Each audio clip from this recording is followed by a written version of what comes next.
Hey, whatever happened to that 86 Lawai guy? I'm here. First, I'd like to start this video thanking all of my subscribers. I miss you guys. I miss your kind words, and I miss your encouragement. Did you know that almost without exception, all comments on my channel have been positive? Again, I thank you so much for that. But did you know also that the absence of negative comments is mainly due to the fact that the anti-China side is a bunch of thin-skinned wussies whose content is based on criticism, even though they can't handle even the slightest criticism themselves because they're a bunch of thin-skinned wussies. Plus, I mean, they're too afraid to post a comment on my channel anyway. That's hilarious. If you've been around this channel for any length of time, you know that the content has always been intended for a very small, tiny, teeny audience of thin-skinned anti-China content creators. So, if you don't mind, in this video, I'd like to once again speak directly to those people. They know who they are. So to you anti-China people, the reason you haven't seen any content from me lately is that I've come to realize that China has already won the war of perception. It's too late. Perception is very, very important, almost more important than reality. If you don't believe me, why do you think Western governments want to control the narrative? A narrative, according to them, that often drastically deviates from reality.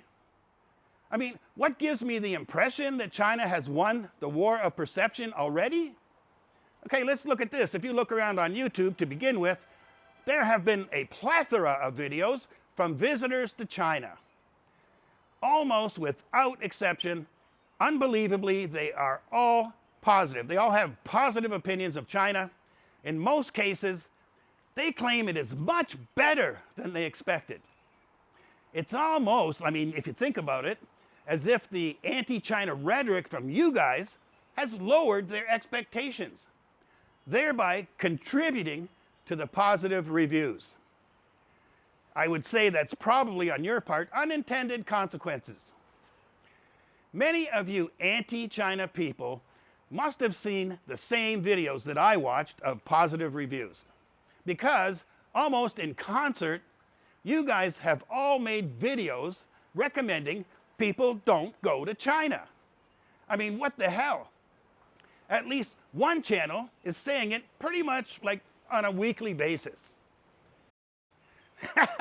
It goes something like this, let me tell you. It goes something like this. I went to China. I loved it. I started my YouTube career there, and I liked it so much that I stayed there for 14 years. Since I left, it's bad though, and don't go there. I mean, it's terrible. You just won't like it. Don't go and form opinion for yourself.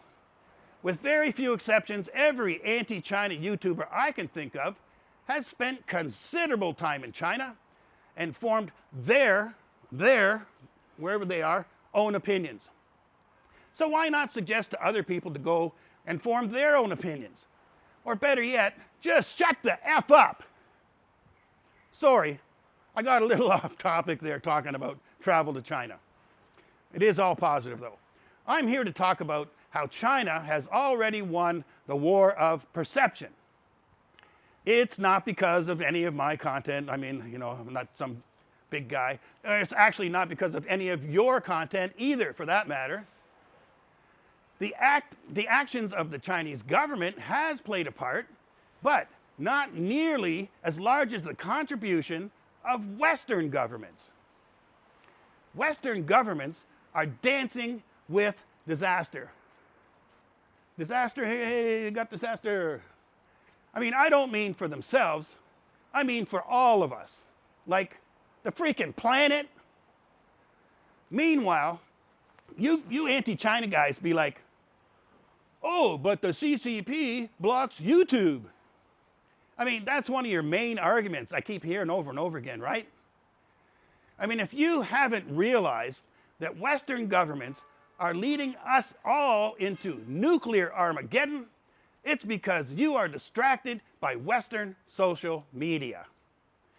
I mean, not to say that China doesn't have its own distracting social media. We all know that it does. Different sites. I mean, but in China, there is no social media that is as divisive as YouTube, for example, which may, in fact, mean that blocking YouTube was one of the smartest decisions that the CCP ever made. But that's another video, and I'm not going to get into that. I mean, not to mention that Western social media promotion of the degradation of Western traditional values like what I grew up with is all down the damn tubes. I mean, perhaps the biggest contribution to a more positive perception of China has been the blatant and obvious hypocrisy coming from Western governments. And I'm not going to get into that, into the details of that here. I mean, unless you're brain dead, I mean, you probably already know this. You should check it out on YouTube, or as long as you still can before they block your free speech. I mean, the result is you anti-China people are now on borrowed time. Your content is becoming less and less relevant on a daily basis. I mean, sure, there'll always be an anti-China audience out there. And I mean, you can keep playing to that crowd, but it's lazy and it's very limiting. I mean, you're cutting off 1 in 5 people on the planet to begin with. I mean, it's due to become more and more limited. You are collapsing into irrelevance, and you know it. Good luck with that.